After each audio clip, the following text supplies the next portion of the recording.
I need to share my screen as well. Recording Garba. Garba screen. Screen charger. Charger pen. Pen earphone. वो गुत्थी की तरह चलता रहता है, चलता रहता है, चलता रहता है. Okay, let's move ahead. So many things I'm doing, no? I mean, see, if you just count the number of tools I'm using right now and number of softwares and sites I'm using at a time, hell, too many. Anyway, let's move ahead further. I hope my screen is visible to you now. If I just give you the brief idea of what we had done last time around, we had formulated one strategy, project rating strategy, in which we had given assigned the relative importance to the various factors which we were considering that those were the most important factors for us to make the decision. Now this is primarily done because we cannot evaluate all the projects financially in the minute detail. We'll have to screen some projects out just based on the preliminary examination.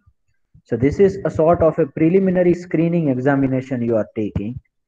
And if those projects are really fitting into your objectives, your strengths, and your requirements, then only you want to move ahead, otherwise you do not want to. So that is the preliminary screening at which we were last time around. A numerical project rating strategy we had built. Now we had found the scores of the various projects too. Based on the scores, obviously, sir, we would be deciding that whether the project shall be further taken into consideration for the detailed analysis or not. Okay, I guess we had completed the 3 tasks like last time around. Prepare the tree map for each factor's contribution for all 3 proposals. That was, I guess, done by us. If I have the confirmation from your side, so I would be more assured about this. Shall I move to the 4th one now? Yes, sir. Yes, sir. Good, thank you. Let's read it out. Prepare the water flow chart. Just a second.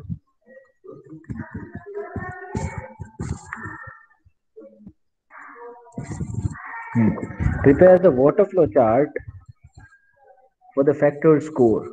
Now see, there are so many factors which are contributing in your overall factor scores. If you want to know that what is the increment done by each and every factor, when you prepare the bar chart or you prepare the line chart, you do not see the exact increment that is taking place. Right? So I just want to know that in the cumulative score of say 3.31, which factor is contributing the most, which factor is not contributing that much, not in numbers, but in some visualized chart. So for that, you prepare the water flow chart, which generally adds and subtract from the total. How you can apply this? That's very simple. Last time around, it was the concern was raised by Ms. Jalpa that sir, that is not there in earlier versions. That's perfectly true. It's not there in the earlier versions. I guess in 2016 or in 2019 you will be able to find it. In particular, 2019 is a version where advanced charts are incorporated in the Excel. So please, if you do not have this 2019 version, try to get it installed. Now see, this is something which we are doing for our practical understanding. Obviously, for the pen paper examination, these things cannot be asked. So from that perspective, you did not worry much. But obviously, for our practical understanding, which may be given to you as a rubric too for your further assignments, this may become important. Okay, so let me go to the insert tab, and before that a magnifier.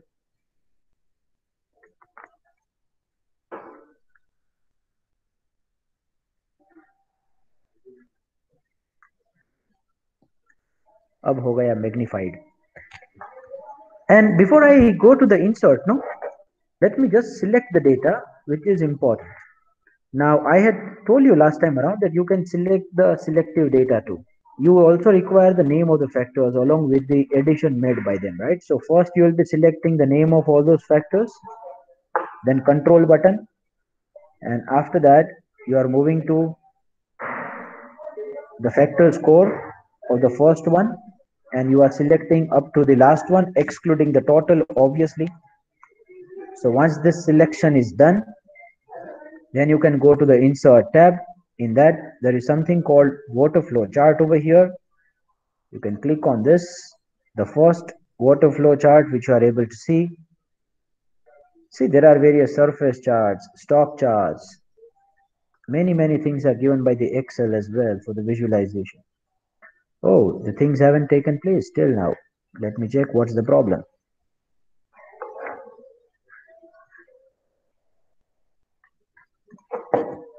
Let me just select the factor score, insert, water flow chart. O factor score में अपन ने total भी select कर लिया था. एक ही second.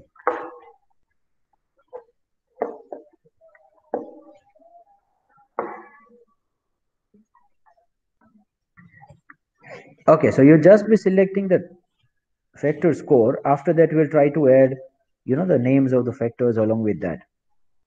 So just select the factor score, nothing else please. Then you can go to the insert. Then in insert you can go to the water flow chart here. Select the first one. Very simple and easy to understand. You have the additions made by each and every factor. So the highest addition made by this, which is the second factor in your list. But sir, we are not able to see that. What's the name of it? So you can change the series names instead of this numbers. You require the names over there, right? So what you'll be doing is you'll be first selecting this series, and once this dots gets appeared, no, that means this series is selected, right? So then you will be having the right click.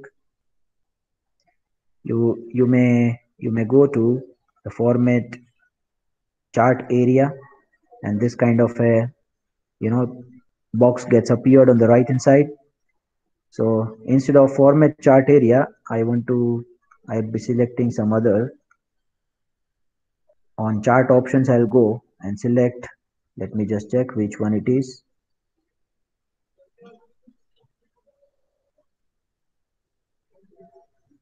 Series 1 data labels. No, not the data labels.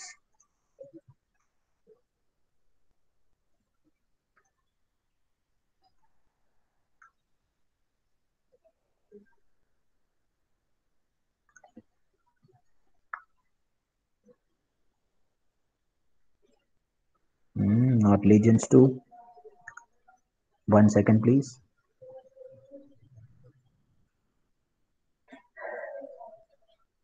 Vertical axis, horizontal axis. Right. So you would go into the horizontal axis from here, right? And sir, you want something else instead of 1 2 3 4, right, over there. So what I'll do is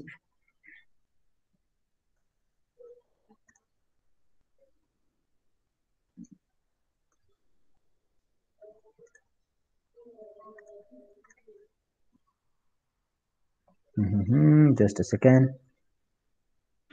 The data selection is taking.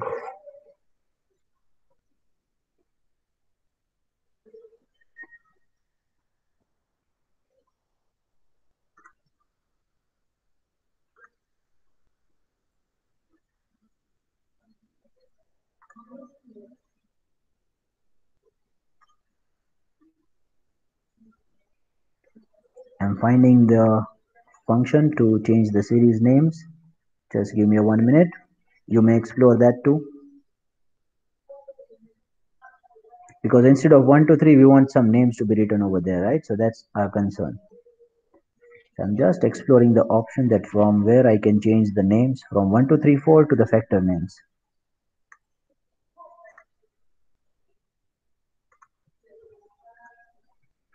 Okay, let me go to the select data. From there I think I'll be able to.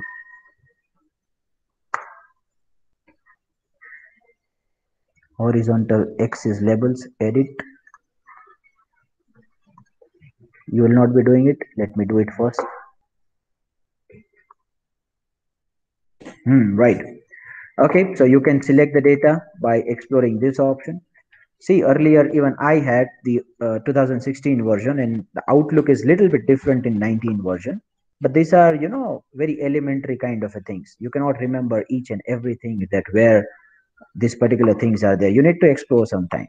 So what you will be doing is, you will be just having a right click on that chart area. Then you will go to the select data, and in the select data, in the horizontal axis labels, you will click on this edit, right? Once you click on this edit, when this kind of a dialog box gets appeared, you click on this button. Some people would be like, button मेरी मर्जी, मेरे को जो बोलना है बोलो. So click on this, and after this you'll be selecting all the factor labels for which you want the names to be written over there, right? So I'm going to the first one, shift control left arrow to select up to the last cell of the active data range. तो मेरे हर कोई factor select हो गए. And once all these factors are selected, pressing enter, again pressing OK, again pressing OK, and you would be able to see in this chart that all the factors are written over there in labels. I hope everyone would have done it. If not, then I'm giving you 1 minute to do it. And once it is done, you will just give me a chotu sa confirmation through the chat box that you have done it.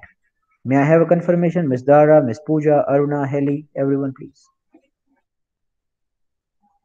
Heli has done it. Good to see that. इतना fast कैसे type कर दियो कि clipboard के ऊपर ऐसे copy करके रखा है, तुरंत डन आ गया. कुछ कुछ बच्चे तो तुरंत यस सर कर देते हैं. मेरे को उनको पूछना पड़ता है कि यस सर क्या तुमने क्लिपबोर्ड पे कॉपी करके रखा था कि मतलब मैं अभी बोल रहा हूँ तब तक तो यस सर आ चुका होता है उनका. Good to see that. Miss Pooja has done too. Good. Others, I'm waiting for your confirmation, please.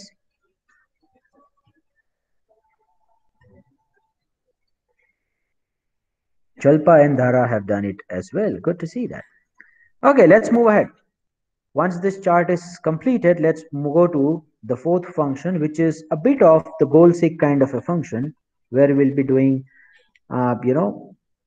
some other things too. Okay, let me frame some goal seeking for you. Now see, once this project rating strategy is been established, if I wanna ask you one question, that if I want at the place of proposal 1, here my score is 3.94, right? Now my thing is that how much should be the rating of how much should be the rating of, say, rapid growth to make the score 4. Right now what is the score in the rapid growth? 4. But if I want to know from this particular question that, say, how much score should be there in a rapid growth and high return factor so that my total score will reach to 4. So what I've done is, basically I have first decided that what is my goal. So what's my goal? Instead of 3.94 as the total score from the proposal 1, I want 4. And to get 4, what I want to change? Sir, I want to change rapid growth and score. I want to know that what shall be the exact rapid score, rapid growth and high return score, so that my overall score will reach to 4. Right? Now that factor score is again dependent on the percentage of weight we have given to, right? We do not want to change that weight. What we want to change? We want to change only the rating. Instead of 4, what could be the potential rating so that my overall total score becomes 4 rather than 3.94. So basically, effectively, I'm speaking that I have just first decided at what's gonna be my goal, and based on that goal, now I have identified that which variable I want to change. Right? So you can do it. For that, you will have to use the goal seek function. Let me use that goal seek function. So I'm going over there in the data, and in data you can go to the data analysis section. Just a second, not in a data analysis,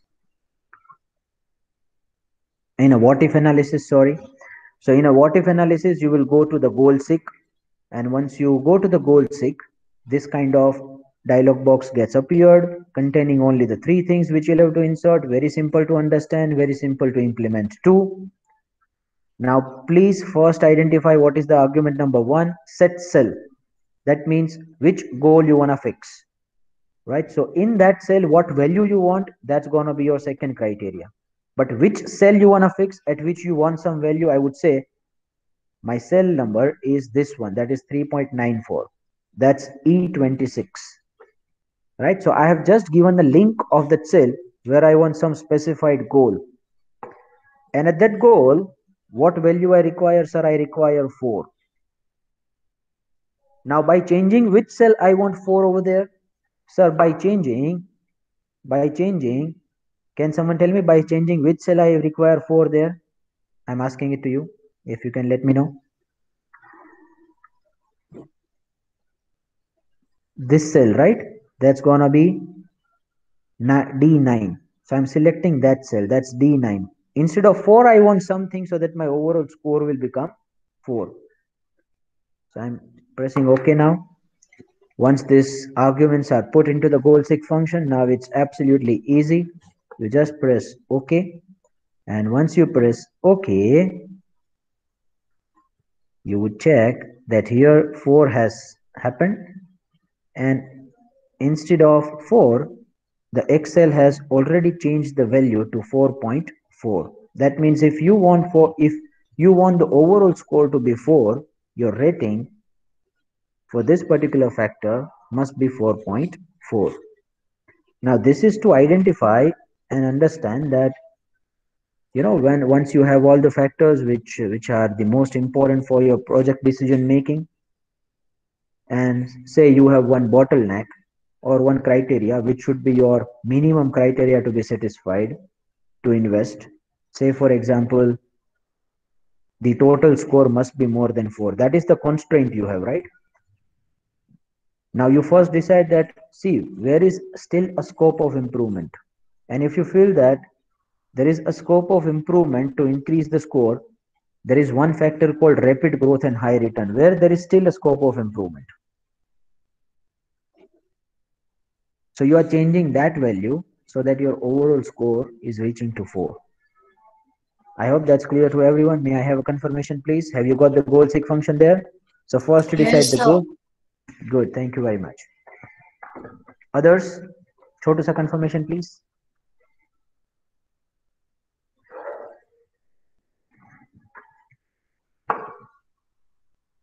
And if not, let me know. I'll do it again. Shall I do it again, Dhara, Aruna, Pooja? Anywhere if you are stuck, let me know. No, sir. Yes, sir. Yes, matlab, should I do it again, Aruna?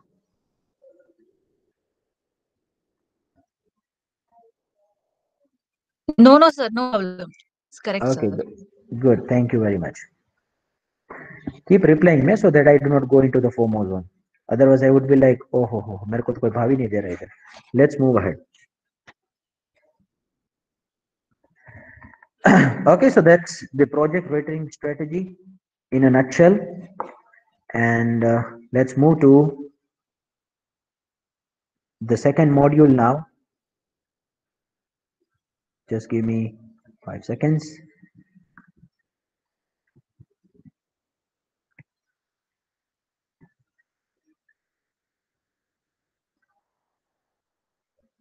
Good. So now we are moving into the second one where bit more quantitative aspects will come into the picture. Now, I have seriously liked this subject because it is a combination of, a bit qualitative and subjective aspects too. And along with that, it also contains some numerical practical exercises containing the quantitative aspects too. So it's a very good, appropriate mix of it.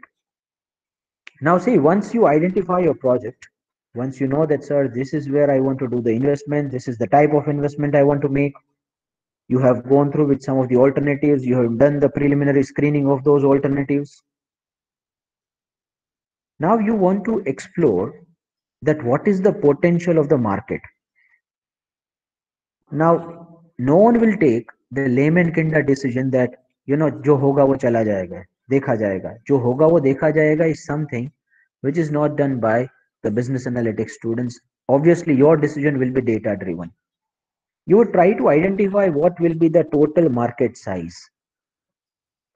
When I say total market size, that means all similar kind of a products or services in which you want to invest. So all such similar kind of a products, what is the total market size of it right now? And if you become successful in introducing your product, and if you decide that, sir, we would be doing this, then what will be your projected share? Now, this is very easy to be said, but absolutely very difficult to be implemented, because you will have to do the detailed analysis of various factors affecting your decision making. If I give you a few examples, this list is not exhaustive. Just a bit explanatory nature gives you a few examples. Say pattern of consumption growth. If you have decided that in this product we would be making the investment, then what is the consumption pattern you are able to identify? Whether the downward trend you have observed or the upward trend you have observed when it comes to the consumption of the product in which you want to deal. Income and price elasticity of demand. Whether the product is such nature that it does not get affected much by the price you are keeping. Say you take the example of some luxury products.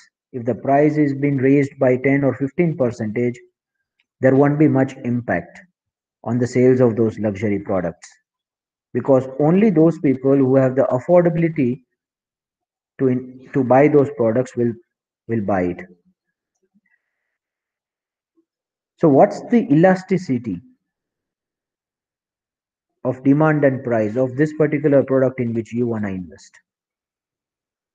But if you take some of the products like, the daily consumables for us, some durables, FMCG products, where the when any price changes would be having the significant impact on the demand too. So you must be clear about that too. Composition of the market, how the market is made up, who are the big competitors, what is the regional, outreach you have in which you can expand your business. Nature of competition. Some of the products, some of the competitions are purely based on the price. If you take the telecommunication industry, the competition and the basic nature of the competition is based on price. They are doing the price wars. But if you take some of the industries where the base of competition is based on the quality you give for the products, or the services. So how this competition is there in the market? Now, see, this is something I'm just telling, but we need to analyze the data as well. And this module is going to be extremely important, where we'll be doing the demand forecasting too by applying some quantitative models. Though it is not very much required as far as the syllabus requirement is concerned. In syllabus requirement, they are not covered too much in detail, but I feel that being a business analytics students, fourth semester students, this must be served to you.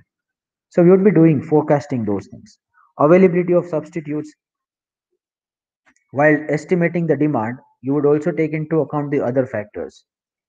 Say if the substitutes are available, then what will be the impact on your amount of demand which you have estimated? When I say substitute, that means your products can be replaced by some other products. So your forecasting will be obviously slightly different. Reach of distribution channels.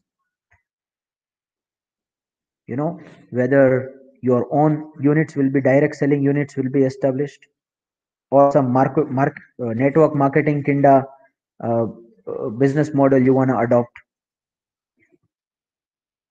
or you would be having the tie-ups with some of the distributors who will be distributing your goods. You will not be having your own independent distribution channel, but you would be taking the help of already established market players, and their distribution networks will be utilizing.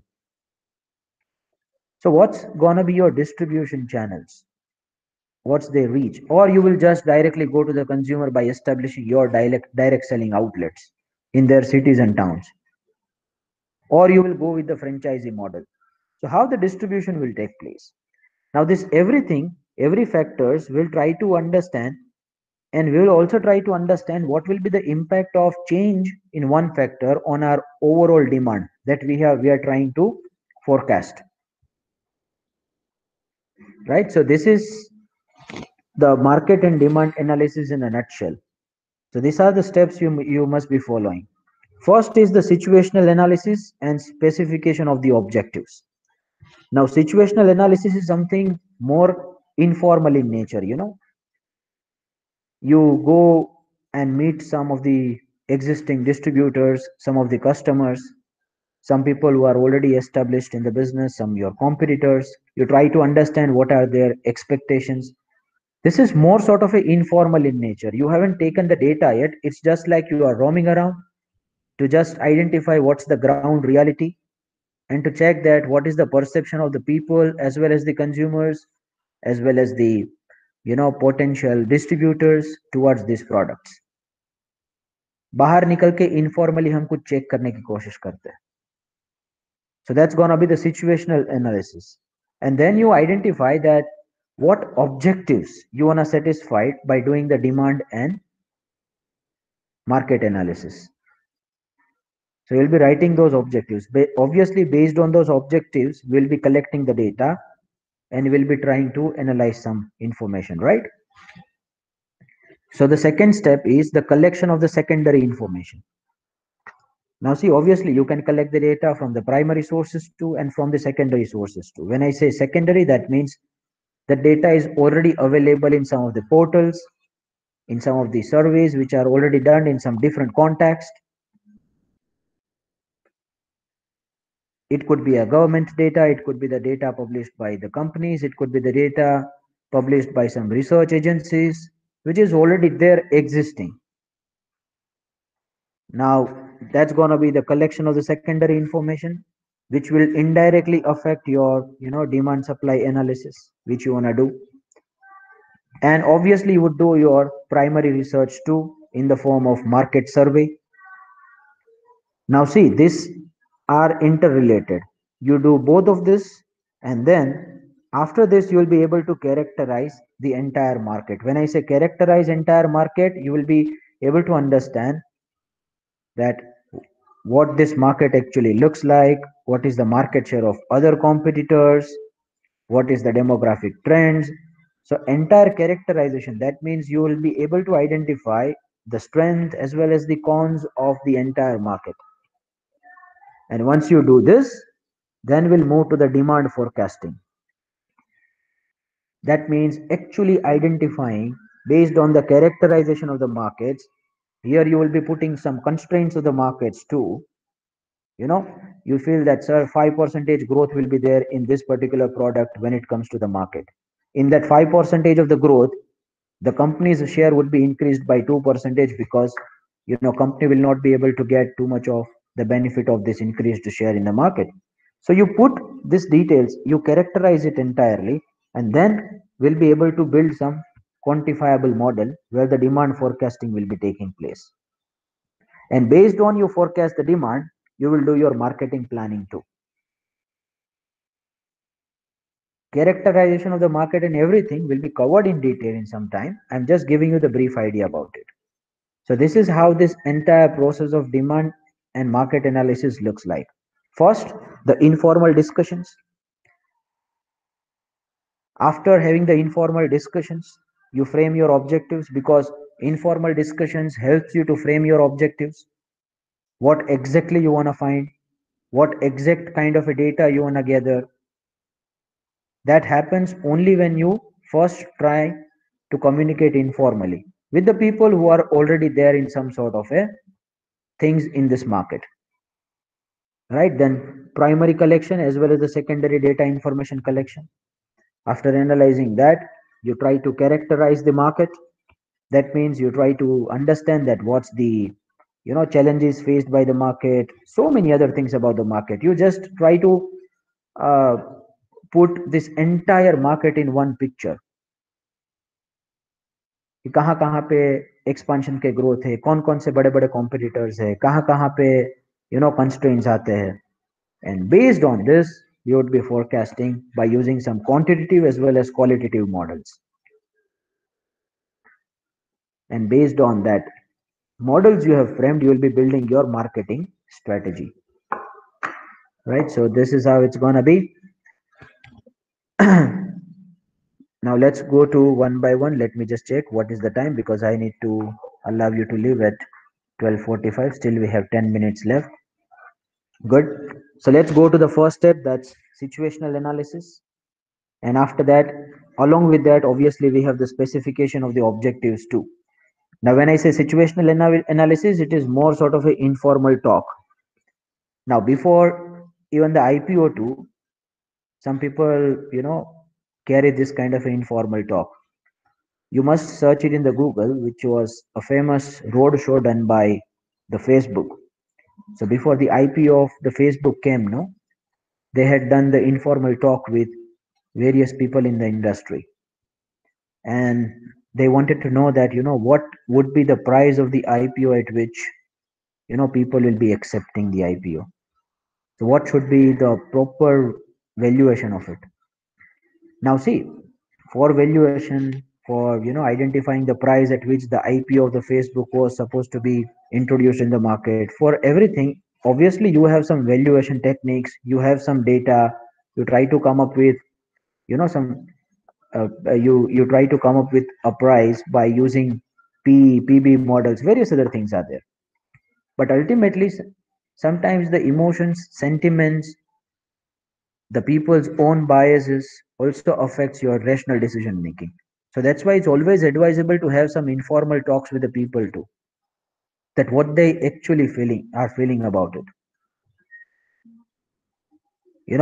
So that's why they had conducted the informal road show where they tried to reach out to the various clients, various stockbrokers, and based on their inputs, they had decided the pricing policy of their IPO. And that was a pretty much successful IPO, one of the most successful IPO in the history of United States of America's listings. So informal talk always helps. Now IPO is also kind of a product only, no? Similarly, if you want to establish any kind of a business, obviously your informal talk you will do, and based on that you will try to identify the objectives, that what shall be your proper objective to frame your market and demand uh, models. Okay, so with whom you contact, you can contact to your customers, potential customers, competitors, middlemen in the distribution channel, and some other people in the industry, whomsoever it would be. So it's a situational analysis.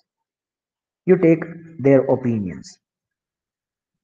Okay, then you specify your objective, that what you want to do after doing this market and demand analysis. What shall be your outcomes after this? So let's take one case study here. Say for example, one company has come up with a conventional air cooler, sorry, technological air cooler, which is slightly different from the air coolers in the conventional industry right now. You can take any other examples. So what potential questions you want to answer after after doing this analysis?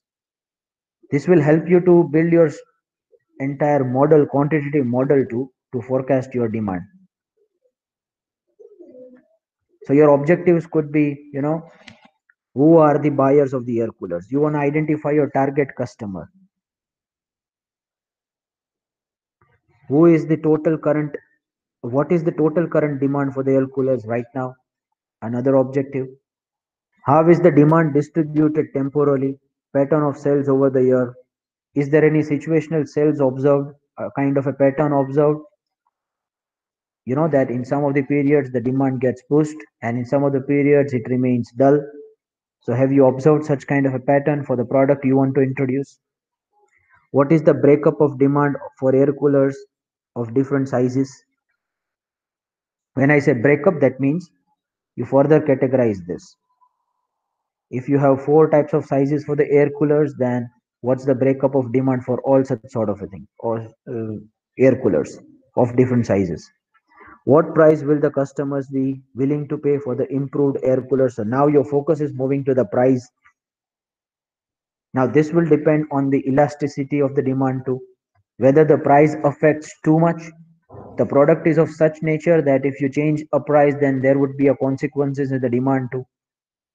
And up to what extent the price will get changed. How sensitive your demand is to the price. How can potential customers be convinced about the superiority of the new cooler? So this will help you to frame your marketing strategy. What price and warranty will ensure its acceptance? What kind of an additional benefits?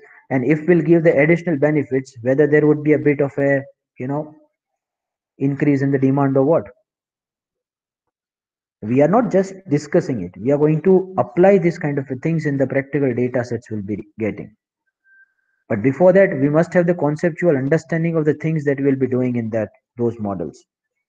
What channel of distribution are the most suited for air cooler? What trade margins will induce distributors to carry it? What are the prospects of immediate sales? If you are there in the market right now, then do you have the customer base potentially? You can reach out to them instantly once you come up with a product, because possibly you will get the break even after some point of time. After some point of time, you will be there in a growth stage. But for this period, you also want to survive. And if you want to survive, then do you have some contacts right now in the market so that you will be able to get the minimum assured demand, from their side? So, and we are just putting the objectives right now. So you may take one or two objective, and based on that, our entire demand and market analysis will be framed. The entire strategy and the quantifiable model will be framed.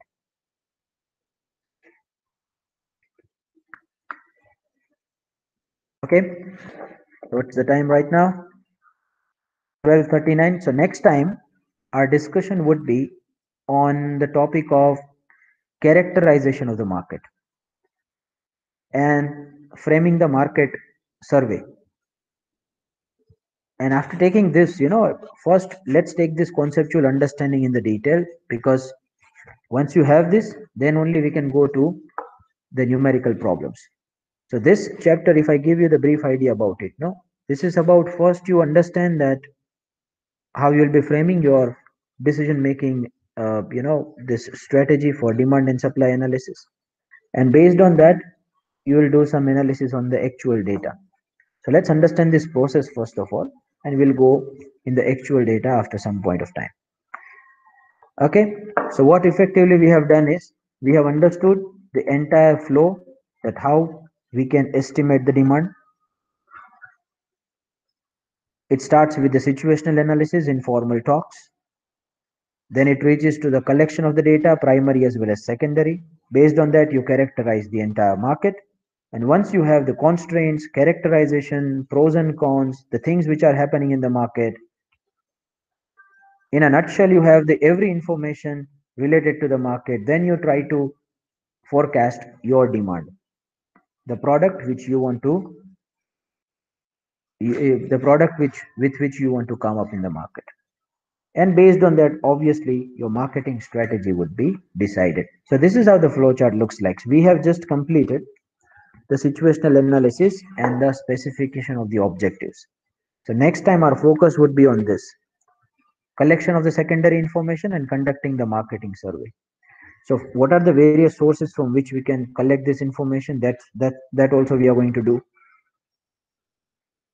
What are the do's and don'ts of doing the market survey? That also will be doing. How the market survey would be done, what are the quantifiable models for this? We will see that in the next session. Is it clear? May I have a Chota Sakana confirmation through the chat box that we have We have got everything till now. If there is a need to explain anything in further, please let me know. Good. So please put your enrollment number in the chat box. And once it is done, then you may disperse from the lecture. Bye bye. Take care. All the best for you for the Tableau sessions which are happening. I hope you people are putting your efforts there. Please learn it. This is very amazing software for the visualization. Even I am exploring that along with you.